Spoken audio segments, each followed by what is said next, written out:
BJP ने notice जारी किया है, कल राहुल गांधी भी उनसे मिले थे। जिस तरीके का जहर उन्होंने पूरे देश में घोला है, वही जहर हमें नए पार्लियामेंट में एमपी के रूप में हमें सुनने को मिला। दुर्भाग्य इस बात का है कि जब सभी ने इसके बारे में आउटरीच किया है, तब जाकर स्पीकर ने उनको चेतावनी दी है। आपको ध्यान होगा, अधीर रंजन चौधरी जी ने एक शब्द का इस्तेमाल किया था जो उनको अनपार्लियामेंट्री लगा, उनको सस्पेंड कर दिया गया। इतनी बार राहुल गांधी जी जब शब्दों का इस्तेमाल करते हैं, उससे ये लोग आपत्ति जताते हैं। यहां पर हेटफुल स्पीच हुई है, डिविसिव स्पीच हुई है, पर कोई कार्रवाई नहीं की गई है। बस ये कहा गया है दूसरी बार मत करना। उस वीडियो में साफ दिख रहा है किस तरीके से रविशंकर प्रसाद जी हों या डॉक्टर हर्षवर्धन जी हों, उनके शब्दों पे हंस रहे थे। क्या कार्रवाई नहीं होनी चाहिए?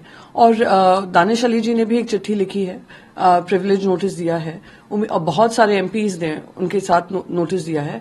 उम्मीद करती हूं कार्रवाई की जाएगी, इनका डिस्क्वालिफिकेशन होगा या एक ऐसा सख्त एक्शन लिया जाएगा जिससे देश में सभी MPs, members of parliament, temple of democracy में आते हैं और उसी में इस तरीके के शब्दों का इस्तेमाल करते हैं, वो एक्सेप्टेबल नहीं है। इलेक्शन से ठीक पहले आदित्य ठाकरे जी जो है वहां गए एमपी में, शिवाजी जी के स्टैचू को अनवील वहां पर किया गया। एकनाथ शिंदे को जो सीएम है इलीगल सीएम बताया।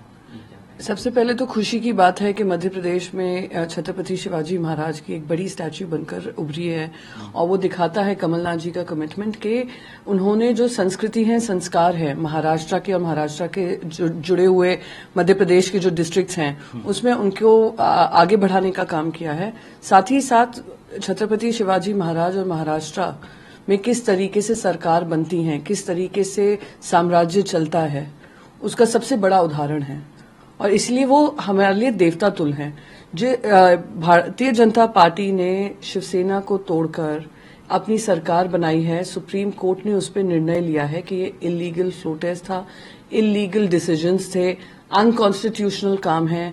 इनफैक्ट उन्होंने स्पीकर को कहा हुआ है कि जो डिस्क्वालिफिकेशन प्रोसीजर होता है उसको इमीडिएटली करना चाहिए, उसको भी डिले किया जा रहा है। तो ऐसी सरकार को इलीगल नहीं कहेंगे तो क्या कहेंगे? एकनाथ शिंदे कुछ दिन के मुख्यमंत्री तो जरूर बनेंगे, पर आने वाले समय में महाराष्ट्र उनको माफ नहीं करने वाला है। इसके अलावा उन्होंने ट्वीट किया, उन्होंने बोला है कि बेटर यूज हो पाएगा इस नई पार्लियामेंट बिल्डिंग का जब 2024 में सरकार चेंज होगी।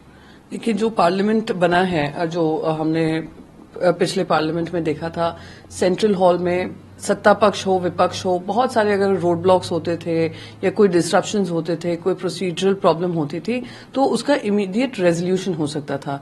चेंबर्स में, अगर चेंबर में राज्यसभा या लोकसभा में कोई गर्मा गर्मी होती थी तो रेजोल्यूशन हो जाता था। वहां पे एक वार्मथ था, वहां पर एक संवाद करने का ऑफ द चेंबर भी एक माहौल था। यहां पर एक बड़ी बिल्डिंग तो बनी है, बड़ी इमारत बनी है, 7 स्टार लग्जरीज हैं, पर वहां पर ना कॉन्वर्जेशन हो सकती, ना कोऑर्डिनेशन हो पा रहा है और एक तो सेंट्रल हॉल नहीं है, कहीं बैठने की ज्यादा व्यवस्था नहीं है। तो जो एक एसेंस होता है पार्लियामेंट का कि लोकसभा राज्यसभा में कोऑर्डिनेशन हो, राज्यसभा में चेंबर में आपस में कोऑर्डिनेशन हो, अगर विपक्ष और सत्ता पक्ष को बैठकर बातचीत करनी है तो हम पार्लियामेंट के सेंट्रल हॉल में कर सकते हैं, वो कोई व्यवस्था नहीं की है।